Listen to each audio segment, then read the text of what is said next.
Hey, what's going on, everybody? This is Average Discussion. Thank you for joining me here today in Studio Silverado. Today is Tuesday, February 13th, 2024. It's about 42 degrees here in the Salt Lake City area. And again, that date was February 13th. So, guys, don't forget what tomorrow is. Don't mess up on that one. Definitely pay attention to the date on that. Myself included, by the way. So anyways, hey, thank you for joining me today. This is Average Discussion. We're just going to kind of get into a few things. There's nothing really too interesting in the news today, at least not that I found interesting. But, I'll cover a few things. So the Senate passed a bill in predawn vote for more Ukraine funding. Really, it's an emergency defense spending bill, but 60 billion of the 95 billion that was approved is going to go to Ukraine. But also keep in mind that this is the same government that's lobbying to restructure, reduce, or even eliminate potential VA disability payments to individuals. And they say that they're going to do that because, there's just too much spending. So we got to cut some stuff somewhere, and people who've actually gotten injured or have issues as a result of serving their country, that's where it should come from. So we can give another 60 billion to Ukraine and then another 30 billion to a couple other countries as a good gesture, good faith. That happened early this morning, which is shady as hell, in my opinion, when you do that kind of stuff, late night votes, early morning votes. I don't know. It just seems corrupt to me. It doesn't seem like a good business practice. But hey, it's the U.S. government, so it is a business, and it is what it is. So that happened in the early hours of this morning. So if you didn't know about that, by all means, continue complaining about Taylor Swift at the Super Bowl, because that's what they want us to do, guys. Let's see here. The CDC plans to drop the 5-day isolation guidelines. They're saying, go ahead and judge for yourself when you feel like you should, be able to go back to your normal life. Base it off of your own symptoms. So that's fun. That's cool. Thank you for treating me like a child for the last 4 years, which I shouldn't even say 4 years, because it hasn't really been a thing in my world, at least. My company stopped letting people have time off for that shit a long time ago. But apparently they're just like, yeah, you know what? Hey, whatever. You guys are mature adults now. They've watched us grow, and we've become these blossoming flowers of society. And, they're like a proud parent. They're like, go ahead, guys, and make your own decisions. It's on you guys now. Go out into the world, venture forth. It's on you. I can't hold your hand through this anymore. So that's where we're at. CDC is going to drop that. So if you didn't know, and if your company was still doing it and you were hoping to get a 5-day vacation because you had the sniffles, tough luck. Let's see. This article was pretty cool. Americans get some relief as U.S. inflation cooled last month. The cool thing about this article is not the title of it, not the actual article itself. In fact, I didn't even read the article because I don't really care. It's all bullshit. It was the picture that they used. The picture was a guy at a shopping center, I think in like a Costco, or not a Costco, but a Sam's Club or something. It didn't look like a Walmart, but it looked like it could have been a Walmart at the same time. So I'm thinking Sam's Club.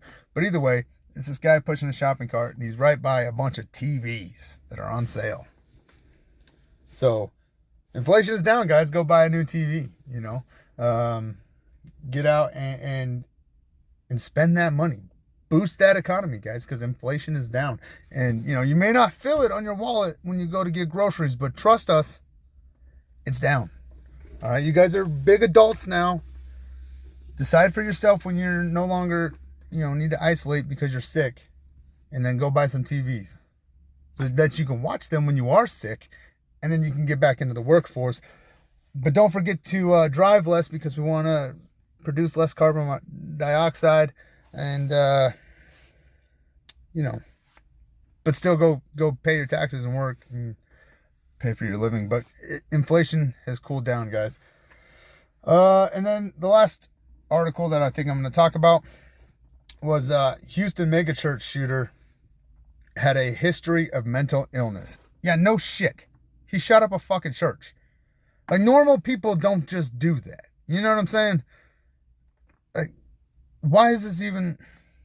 And I think that the headline had something to say about the fact that he had this history of mental illness and he was still able to get a gun. And I would just argue that this whole fucking country has mental illness. This whole world has mental illness. Everybody is fucking mental. That's where I'm going to go.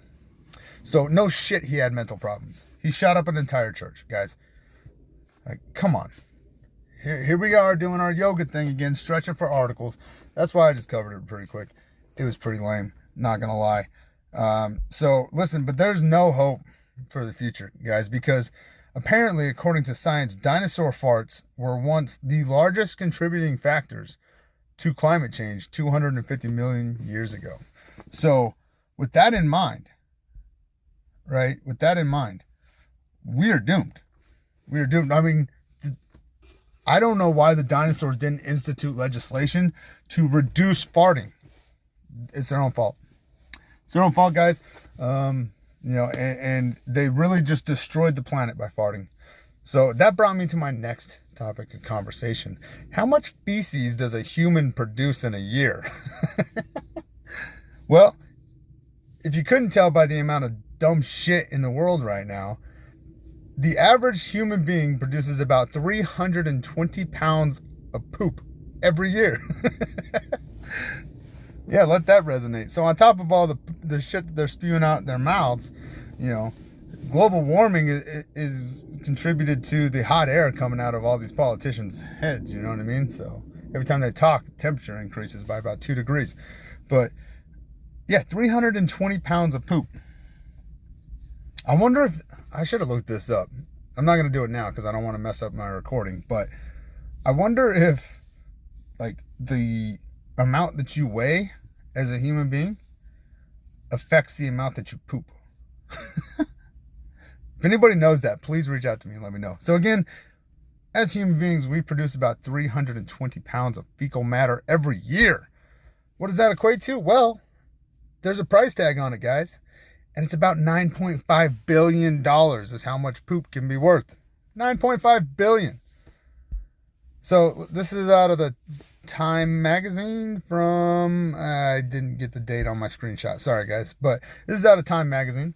So let's get 2 nasty numbers out of the way first. And don't say you haven't wondered about these at least once. The human race produces about 640 billion pounds of feces per year and about 3.5 billion gallons of urine. Divide by 7 billion if you'd like to get your own annual contribution to this heaping helping of yuck. So let's see, where does it go? $9.5 billion is what they estimate, though. So it went on to talk about how it's a health thing and this and that. So human feces ranges from 55% to 75% water. Much of the 25% to 45% that remains consistent of gaseous methane produced by bacterial breakdown and a solid residue which, if dried and concentrated, has an energy content similar to that of coal. Unlike coal, of course, this is a fuel that hardly needs to be sought or mined. But like coal, it can have a lot of value. The UN report estimates that globally, human waste converted to fuel could have a value of about $9.5 billion. The amount of waste produced by just 1 billion people with no sanitation facilities could be worth up to $376 million in methane production alone, enough to power 10 to 18 million households.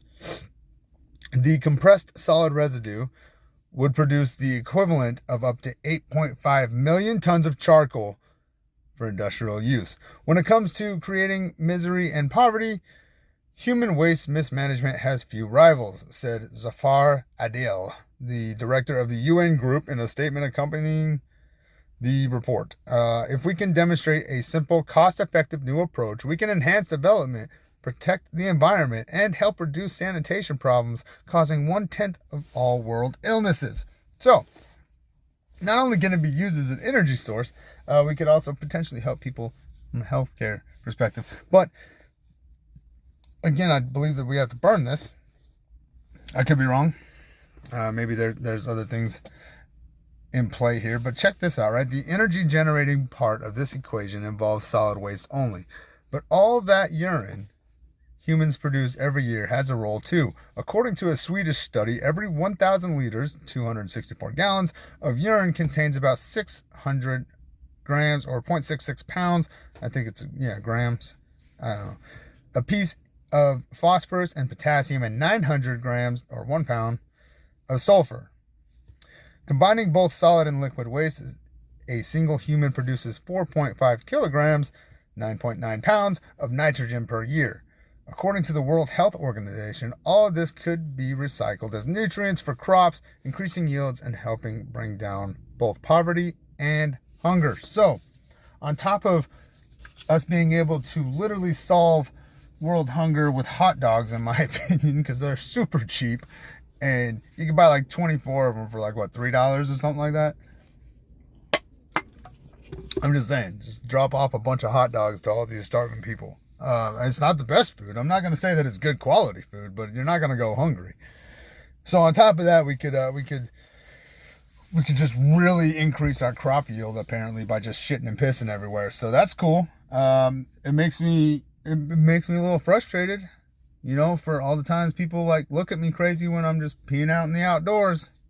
I don't do that all that often unless I'm like really in the middle of nowhere. But all I'm saying, okay, is that it's good for nature, guys. So leave me alone, okay?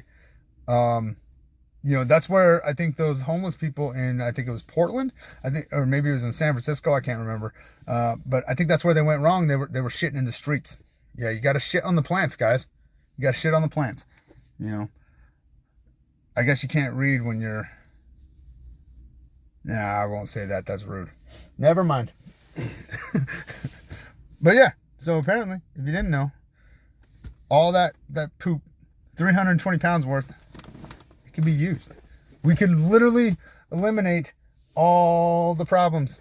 Now, if we could just get our car to run on poop, yeah, we can get our cars to run on it, and maybe that's a better solution than gasoline.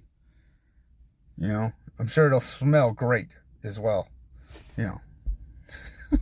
Let's see what else I got here.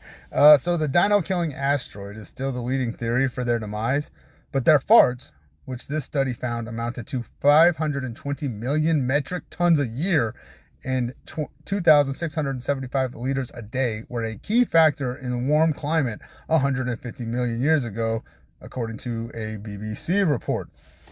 So that's back to the dinosaurs, guys. Like I said, they literally killed themselves off by farting all the time. I bet you they loved Hispanic/Mexican food, because I do. So I would imagine that they did. Yeah, no, it was the beans, guys. It was the beans.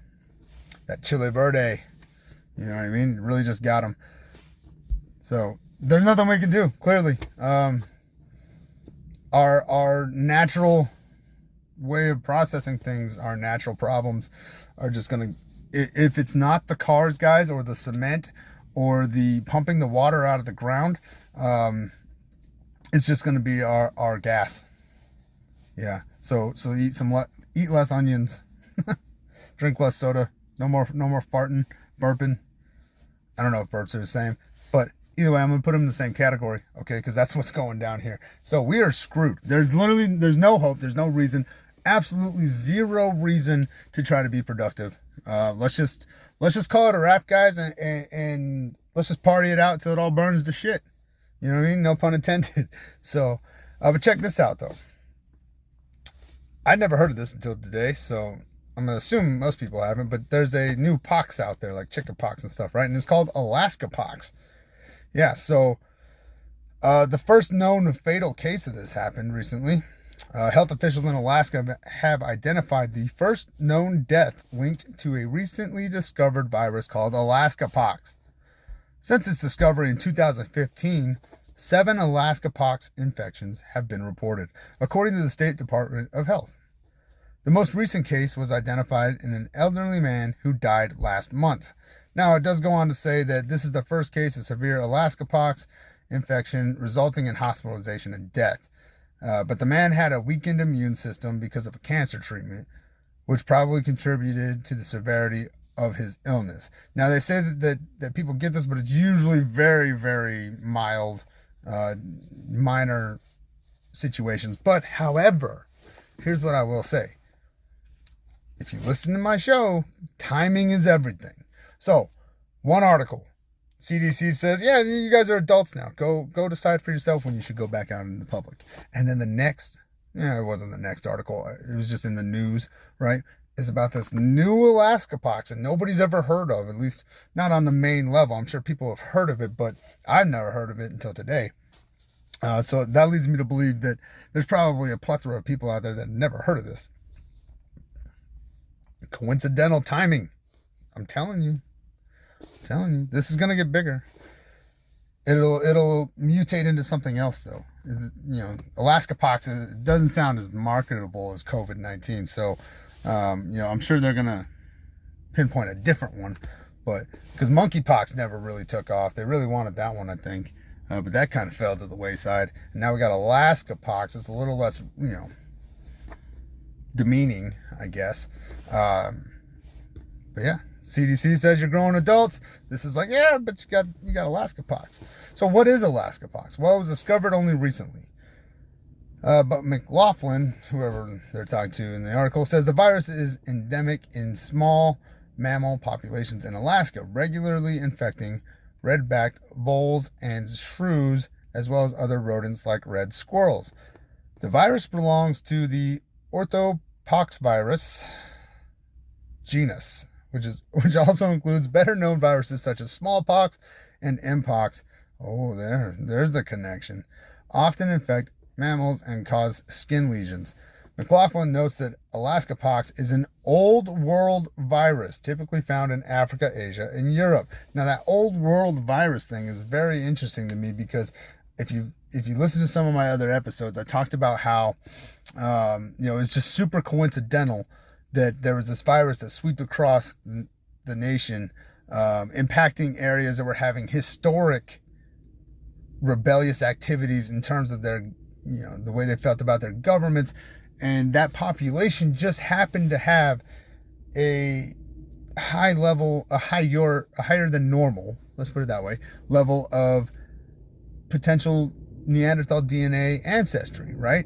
And then they find out, or they probably already knew, but then they find out that, hey, if you have, there's a good chance that we inherited this gene from Neanderthal ancestors that makes us more susceptible to the virus and its effects, right? And so, in essence, it was saying that because of whatever they experienced in the old world, they developed this issue, right? And here we have this. Alaska pox is an old world virus. Interesting. Now, I'm not saying McLaughlin's in on it. He's just reporting what he knows. But those are the things that I always tend to look at, right? Coincidental timing, I suppose. It's very possible this virus has been present in Alaska for hundreds, if not thousands of years, he said. However, more Alaska pox cases coming to light does not mean the virus has become more prevalent in the state's small mammal population in recent years. What has changed is clinical awareness and the general public's awareness that Alaska pox virus is something that's a possibility. It is possible that cases occurred prior to 2015 and we're just subclinical or mildly clinical and just were not diagnosed. A geographically distinct virus. Although it's unclear how long the virus has been circulating in the state, infections follow contact with animals, according to Dr. Julia Rogers, an epidemiologist with the Epidemic Intelligence Service at the U.S. Center for Disease Control. Oh, CDC, who just told us we were adults finally. And assigned to the Alaska Department of Health. So, I read through it a little bit more. They also found traces of its genealogy, the virus's genealogy, or whatever they call that, going back to Africa. So I don't know. It's the old world stuff, you know. So be on the lookout for your Alaska pox. If you're up there, you know, don't touch any animals. Apparently, that's what a way to scare people for not wanting to live off the land. All right, so early risers may have inherited a faster body clock from Neanderthals. All these things linked to this old world DNA that we just inherited. But this one's not really bad. I mean, depending on how you look at it, I suppose. But early risers may have inherited genetic variants. Oh, I didn't, dang it. Oh, bummer. Okay, well, basically the article said that if you wake up early, it might be because of inherited genetic variants from Neanderthals. So it's not your fault. You know, I've always said that if it was natural to get up before the sun would get up earlier. Like, there's nothing more I hate than that. But apparently, if you're good with it, I mean, I will say this: I don't necessarily like it, but I can function pretty well when I get up early. I just don't necessarily like it. So, who knows? I don't know, but it might come from Neanderthals, guys. More of this old world stuff. So here's some more old world stuff. A mysterious species buried their dead and carved symbols 100,000 years before humans. Researchers have uncovered evidence that members of a mysterious archaic human species buried their dead and carved symbols on cave walls, long before the earliest evidence of burials by humans. The brains belonging to the extinct species, known as Homo naledi, were around 1/3 the size of modern human brain. The revelations could change the understanding of human evolution, because until now, such behaviors only have been associated with larger-brained Homo sapiens and Neanderthals. Our damn egos, man, coming out there like, you can't do this if you don't have a big brain. Isn't that... This is way off topic, but wasn't that like one of the things that they tried to push during like, you know, the slave era? Was that like there was a difference in brain structure and brain size? Interesting. Sorry, I don't know why I thought it. I think I was, because Django. Damn it, the Django! Yeah, I love that movie, by the way. But it's hilarious.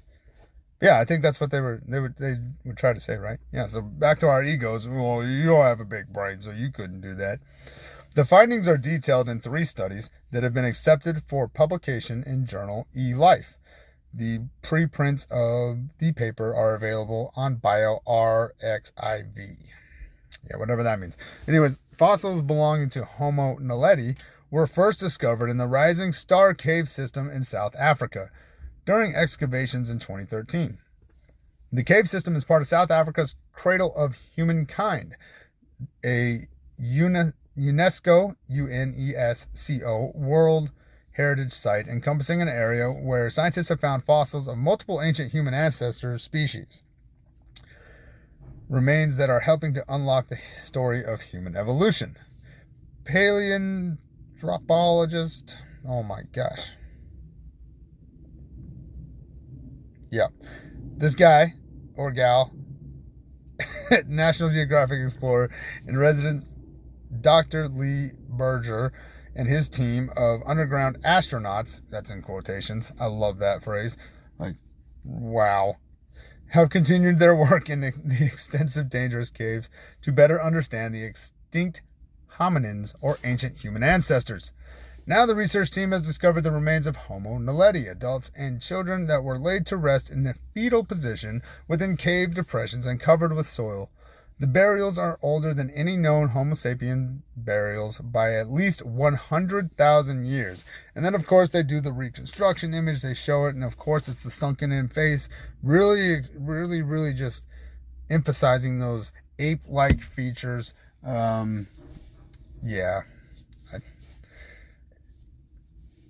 I'm not saying it's not the case. All I'm saying is that, do we really know?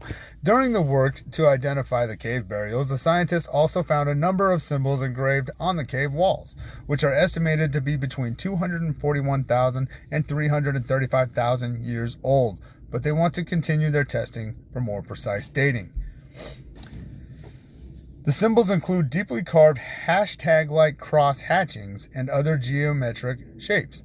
Similar symbols found in other caves were carved by early Homo sapiens 80,000 years ago and Neanderthals 60,000 years ago, and were thought to have been used as a way to record and share information.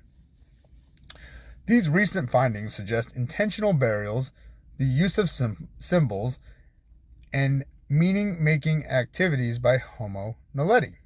It seems an inevitable conclusion that, in combination, they indicate that this small-brained species of ancient human relatives was performing complex practices related to death, said Berger, lead author on 2 of the studies and co-author on the 3rd, in a statement.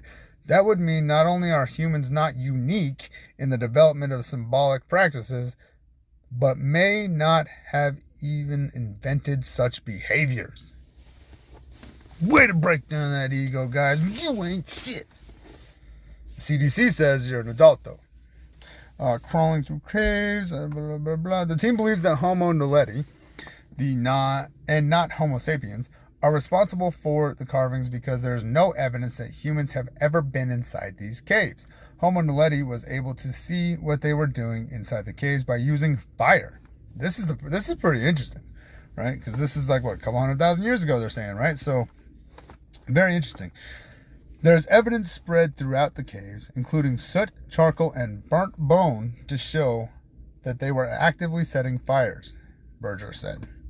Both the burials and the symbols imply that Homo naledi was capable of engaging in meaningful behaviors, said Austin Fuentes, National Geographic Explorer, on-site biocultural specialist and lead author of the 3rd study. The meaning of the symbols is unclear, and research can't say whether they were used as a type of language or communication within the species. What we can say is that these are intentionally What we can say is these are intentionally made geometric designs that had meaning for naledi, Fuentes said. That means they spent a lot of time and effort and risked their lives to engrave these things in these places where they're burying bodies.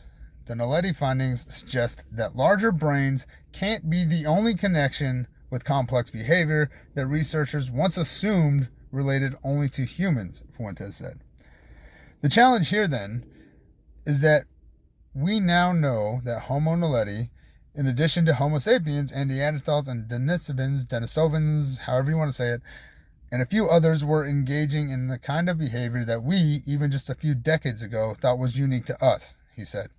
This means we need to rethink the timing of fire use, of meaning making, and the burial of dead in hominin history. So, some old world stuff for you. I found that article extremely interesting because I've always thought that it was very to me at least, it's very likely impossible that there was more to this planet than we want to give credit to, because our own egos get in the way. We assume that that nothing can compare to what we are now. And I've always tried to argue that, just because this is the path we chose doesn't mean it's the best route, right? Like, I mean, we're looking at this and we think like we're so sophisticated and we're so special, but yet we can't seem to stop, killing ourselves. We can't seem to stop, polluting the air because of the way our system's set up. And then it takes 2-3 decades to see any real change because we litigate everything. And you know what I'm saying? So I don't know. I've just always felt that it's very possible. I'm not saying that I have concrete evidence, but I've always felt that it's very possible that there was great civilizations. Now, maybe they didn't have cars, maybe they didn't have computers, right? But very great civilizations that far exceeded what we think we know. And I think it's very logical and possible that something catastrophic happened and not necessarily reset, but sent us into a really, really, really dark time, right? The amount of underground stuff that we dig up, in cave systems and things like that, I would imagine there was a reason. You know what I'm saying? Like, okay, so you're telling me that these creatures, these Naledis or whatever, that, they knew about fire. They knew about carving things, right? Is it that absurd to think that they knew how to build shelter? So why are they underground, right? Maybe that's just the burial places that they had, or did they dig them out? Maybe, a couple 100,000 years, a lot of things could change. You know what I'm saying? Like maybe we aren't going to fucking find this stuff, or it'll be a miracle if we do, right?